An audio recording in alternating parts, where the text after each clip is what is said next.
Well, oh. Blog Talk Radio. Welcome to Kidmissing Radio. We are doing our second episode with the lovely Janice Kenny Smolinski, mother of missing Billy Smolinski. Thank you so much for joining us a second time. I know there's a lot of information to cover. Can you tell us when Billy disappeared, for those who didn't hear the first episode, just a quick overview of his disappearance, then we'll get into the latest news. Jan? Oh. Hold on. Jan? There's something wrong with There's something wrong with Blog Talk, and I apologize. She's here. Unmute.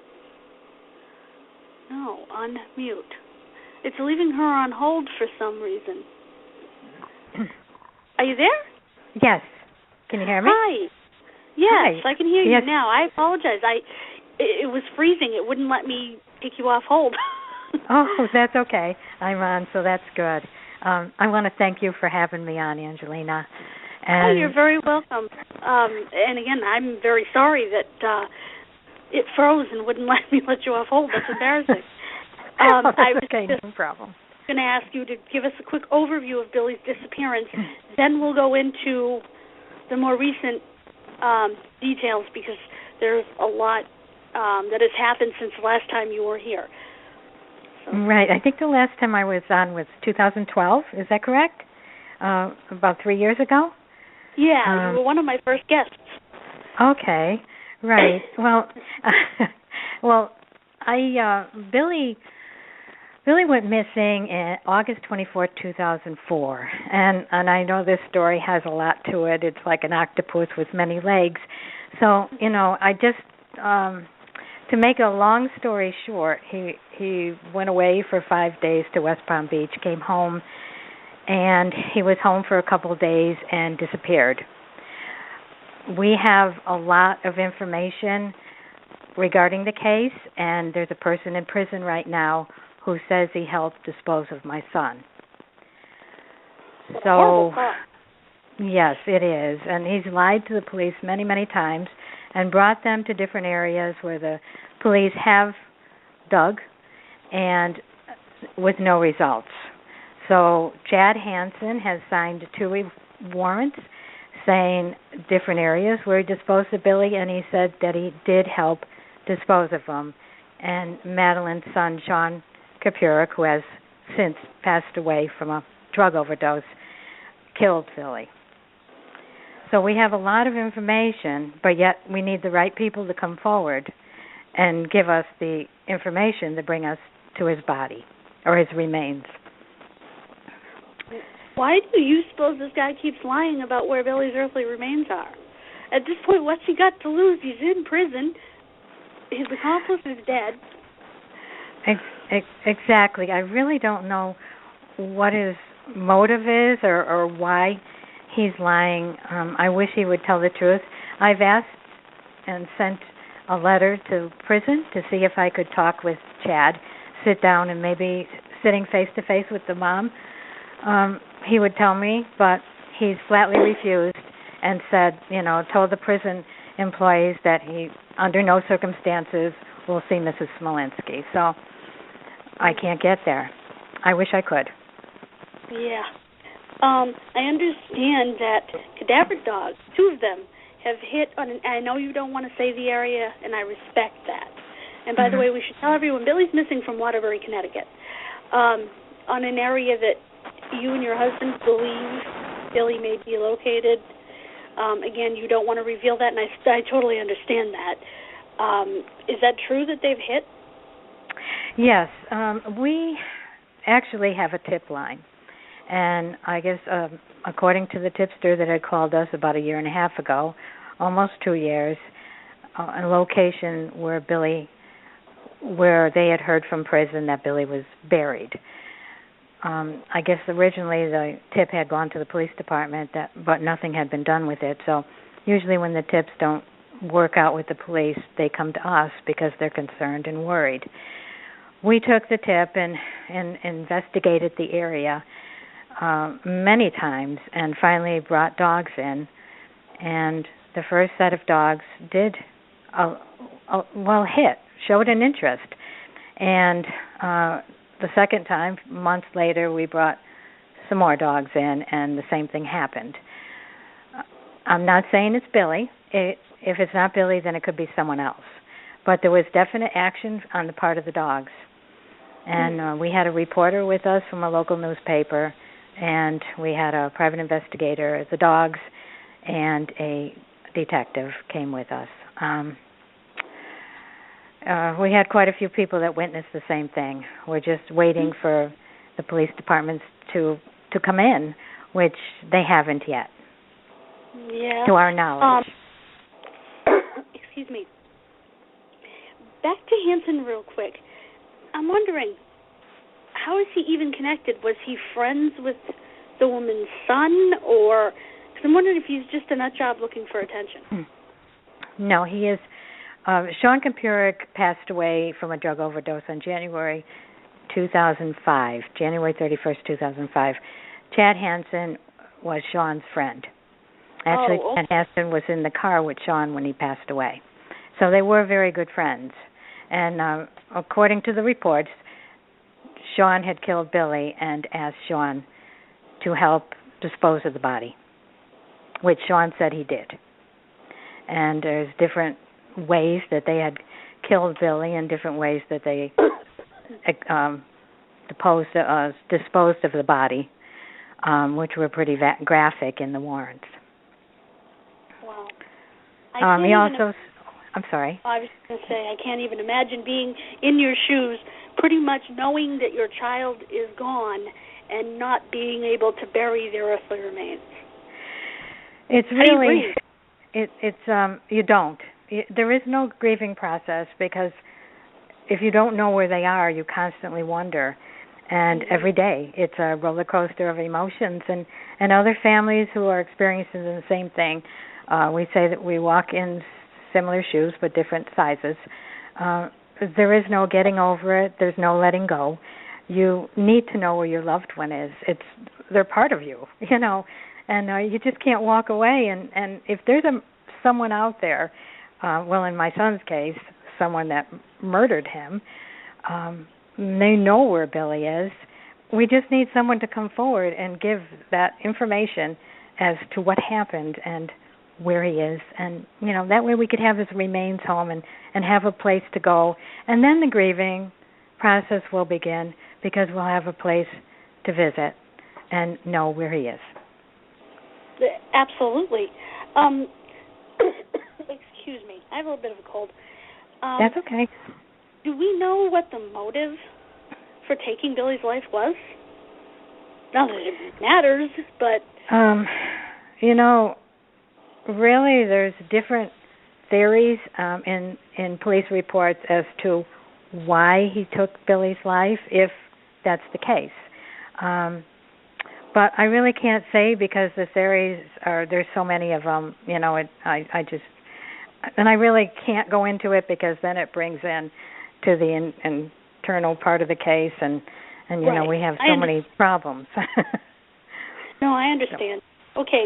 There is a $60,000 reward in this case? Mm-hmm. Yes, there is. Is that for somebody telling them where his remains are located?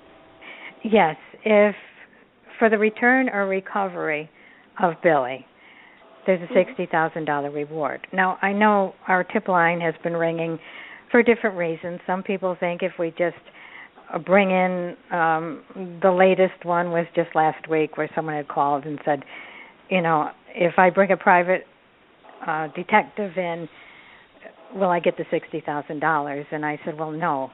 You have to bring Billy's remains home, or not bring him home, but show the police where he's buried, and if they recover the remains, then the $60,000 is rewarded, but not before then. Right. And he was pretty Right. shocked because he thought, all he had to do was just bring someone in and he gets the $60,000. No. Okay. And the tip line is 203-530-9135. Correct. I wanted to ask you one more question, and then we'll talk about Billy's Law. Okay. Is Harley still alive? How is he doing? Harley passed away about 4 years ago, I think. She went to a nice home in Washington, Connecticut, on a farm, wonderful property to run around. She was very well taken care of and actually pampered. Her. No, we couldn't. We had a cat, and they definitely didn't get along, cats and German Shepherds. Well, not Harley anyway. So she had a beautiful home, and she was babied, and then she did pass away about 4 years ago. And we got a letter from the owners, and we just thanked them for taking very good care of her, and now she's back on Billy's shoulders. Very nice of them. Yeah, that's right. She's riding on his shoulder again. He must have been awfully strong. Those are pictures. He just loved his dog, and they went everywhere together. So, the theory was that, Billy locked his dog in the house and asked the neighbor to come and feed him, which was not Billy's behavior, and that was a red flag right at the beginning. He would have never left his dog in the house for the neighbor to come over. Mary Ellen Noble, who he dated for 8 years, was his previous girlfriend, and she was the one that always took care of Harley because she was part owner of Harley. So it never added up right from the beginning. Okay. Can you tell us about Billy's Law and about Missing Persons Day in Connecticut? Okay. Well, when I have to start with when Billy first went missing, he was a 31-year-old adult male. When at that time police really didn't take adult males seriously because they felt they could take care of themselves and go off on their own. Well, really the family should be listened to and the behaviors because that was hardly the case. Billy could take care of himself, but he did meet with some kind of foul play. And it took us 3 days to report him missing. Finally, NCIC, which is the National Crime Information, sent a report that the police fill out, but no one has access to this report except for the police. So the families really couldn't see what information was on the NCIC report, if it was right or wrong. Well, it just happened that we were at a conference and we did get access to Billy's report, which was done wrong. We asked the police department to correct it, and they didn't. So I talked to the FBI, and FBI owns NCIC, and they created a whole new report. Well, a few years went by, and NamUs was created. And NamUs has 2 parts to it. It has the missing persons side and the unidentified side. On the missing persons side, information could be added to it by families, but it has to be approved by the agency that police, the investigating agency of the police department, before it's released for the public to see. And then the families could actually review this information. They could search the database to see if there's any matches, or it just gives involvement for the family and shows that everything possibly is done to find their missing loved one. With everything that happened in Billy's case, I went to Senator Murphy, and I told him, about the 110 to 160,000 missing persons in the United States. I mentioned the 40,000 unidentified remains that sit in medical examiners' offices. Sometimes the remains are buried or cremated before DNA is taken, and that means the families will never get their answers. Well, it was hard for Senator Murphy, and he was Congressman Murphy at the time. It was hard for him to really think of this information because here we are, it was 2010 at the time. We're supposed to be a CSI society, and we're not. There were disconnects everywhere. So it took me a second time to go and talk to Congressman Murphy, and he finally got it. And that's where Help Find the Missing Act, Billy's Law came in. They had different meetings with the FBI, the National Institute of Justice, and other agencies, and finally came up with Help Find the Missing Act, Billy's Law, which was funding offered so police departments throughout the United States can be educated to learn the NamUs database. So they could use it as a tool for their investigation. And right now, there's many police throughout the United States that doesn't even know the word NamUs. Seriously? We're hoping, yes. Well, I was told that there's 19,000 police departments across the United States. So some agencies don't even have Internet access, which is really mind-boggling. Here we are, 2015, but I guess it must be the rural, very rural areas of the United States. Yeah. So it was going very well. It was introduced into Congress in 2010. We went down and testified. It went through the House of Representatives very well, and the Senate, it was actually halted by one senator who wanted changes. They pulled it, they made the changes, and it was reintroduced into Congress, but the session ran out. So we have been working very, very hard to try to get this reintroduced into Congress, and we want it to be bipartisan, and bipartisan means Republican and Democrat. Right now, the Republicans and Democrats aren't playing very well in Congress, but this is a bipartisan bill because it affects everyone in the United States, and it's any age. It's even considered for human trafficking. They are missing persons as well. Yes. So it's bipartisan in the House of Representatives right now.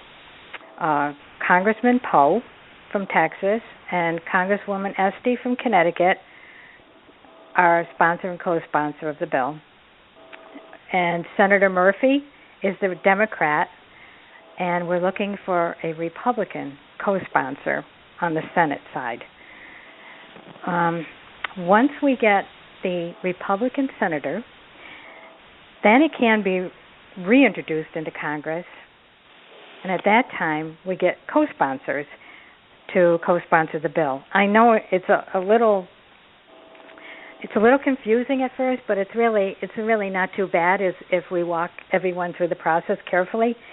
So finding a Republican federal senator co-sponsor is our urgency right now. I don't know if I should go any further, because if you want to ask me a question, go ahead, because it might be confusing. No, I was going to ask you, that's what makes the bill bipartisan, is that it's sponsor and co-sponsor from different sides of the aisle? Yes, absolutely. Oh, I thought that just meant that both parties agreed on it. I didn't realize it literally had to be sponsored by someone from each side of the aisle. You just taught me something. Oh, okay. Yes, it does. Well, my mother always says it's a good day when you learn something. I guess it is. I just wanted, the New Haven FBI is on this case, and their number is 203-777-6311, and Billy's NCIS number to reference is M606-786-078. Okay, and the FBI actually isn't working the case right now. Oh. But I suppose if somebody calls the FBI, it's fine. They know about Billy's case. They've worked it for 3 years. They pulled out of it. And we do have a federal agent that we talk with occasionally, and any information that goes to the New Haven FBI will definitely go to this agent, and he'll follow up on it. Also, the Waterbury Police Department is supposed to have full custody of this case. Well, that is another issue right there, but we're working hard. That's all I can say is we're working hard to bring him home. Yeah, and you're working harder than anybody else, I think. Yeah, every day. It's actually a full-time job, if you want to call it that. There hasn't been a day that I haven't been at my computer working on Billy's case. I take time out for the family, and for pleasure, but there's not a day, even when we go on vacation, I take a couple hours aside to work the computer and not only to find Billy, but also to try to help other families, because we've learned so much. It would be a shame if I kept the information to ourselves, and it's so that's my life right now. It's been over 10 years, and it's really changed from the people that we used to be. But then again, no life is perfect, and you never know from day to day what's going to happen. And we weren't prepared for this, but we just had to do what we had to do. My husband and I have been married for 44 years, and Billy and Paula were brother and sister, and we called ourselves the Awesome Foursome. And now, it's one of our foursome is gone, and we need to bring him home. Yeah, I understand that, because we're the Three Musketeers here. We couldn't imagine one of us not being here, Oh, it's not complete without, it has to be all or nothing.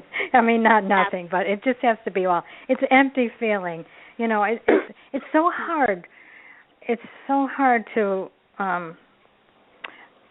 it's, I don't know, the feelings that you go through daily. I know other families with missing loved ones experience the same. So it's not just me experiencing. It's you wish that you could just shout to the world and say, "Come on, help." And that's not the case. Other people's lives go on, and we understand that. My best friend of over 50 years, she used to be afraid to talk to me because she said, I'm afraid to talk to you about my family because your family member is gone. And, I told her, Robin, my friend is Robin, she, please tell me about your kids. They have a life, and we have to understand that they have lives, and they're there to listen, but it's a fine line, and it's just so hard. But sometimes that's the best thing you can do is listen. That's really, if you're just there and listen, there's no magic answers. There really isn't. No. But it's nice to have a hand to hold. Oh, absolutely. Now, you have a Facebook page for Billy, and you also have Billy's website, www.justice4billy.com. Yes. And the Facebook, and we have Justice FOR Billy on Facebook. There's a lot of other, there is other Facebooks for Billy, but those are the two main ones that are used. We have the billboard up. We have, yes. Right. Oh, and Justice4billy.com. Yes. And also an update on the court. We were taken to court, a lawsuit against us, and I know many people were asking about the progress of the lawsuit. Well, we do have the attorneys from Baltimore, Maryland, who are doing our case pro bono, although, there are some expenses to pay for, the travel expenses and all. But we lost, and she was awarded $52,666. So our attorneys in Baltimore, we went to appellate court, and in appellate court, she also won. So we are taking it now to Connecticut Supreme Court, and Connecticut Supreme Court they could either dismiss it or, say that there's a situation here. And they said there's a situation. So they accepted the case, and we will be going back to court. We're just waiting for the date. We're hoping that this time the issue can be resolved. We have the transcripts, and we have many, many things that our attorneys went over, and, that's all I could say about that. But we're just waiting for the day to go to Connecticut Supreme Court, and hopefully this will be put behind us. She sued you, for those who don't know, for harassment because you put up posters along her school bus route. Well, that's what the harassment issue is, but her school bus route is not really her school bus route.